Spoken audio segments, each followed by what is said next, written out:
Hello everyone, কি যাবে তো সবাই আমার সাথে স্কারবোরো। তার আগে বলে নিই, welcome everyone to Nabanita's blog. কার্ডটা পাঞ্চ করিয়ে নিয়েছি আর বাসে করে পৌঁছেও গেছি আজকের destination Scarborough. It's a beautiful beach, আর বিচের পাশেই চলছিল একটা ফুড ফেস্টিভ্যাল টাইপ, যেরকম স্টল বা ক্যারাভানগুলো বসে নানান রকমের খাবার ফুড স্টল নিয়ে, সেরকমই কিছু, আর তার সাথে কিছু আই ক্যাচি আইটেম। সবাই খুব রিল্যাক্সড, বাচ্চারা বিচে খেলা করছিল। They are enjoying actually their foods and lots of options are there. So menu card দেখে, নাম দেখে চুজ করাটা আমাদের জন্য একটু ডিফিকাল্ট ছিল। So I have chosen Korean food for myself, আর কৌশিক নিল কাবাবে stick.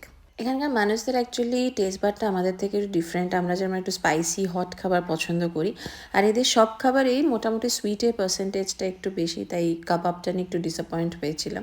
But ultimately ambience matters.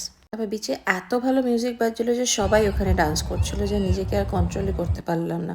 বাচ্চারাও যেরকম এনজয় করছিল আর কাপেলরাও। অ্যাকচুয়ালি বলিউড মিউজিক আর পপ বিটসটাই এমন যে তার তালে তালে একটু পা না মিলিয়ে চলা যায় না। তারপর অনেকক্ষণ সন্ধ্যাটা আমরা ওখানে কাটালাম, খাওয়া দাওয়া করলাম।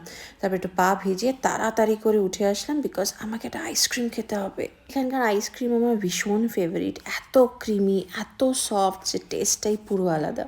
যদিও বাসে কোনো খাবার অ্যালাও না, বা ড্রাইভার সেদিন আমার অবস্থা দেখে আমাকে অ্যালাও করেছিল। তারপর কি, we are on the way to our home. Tata, দেখা হবে নেক্সট ব্লগে।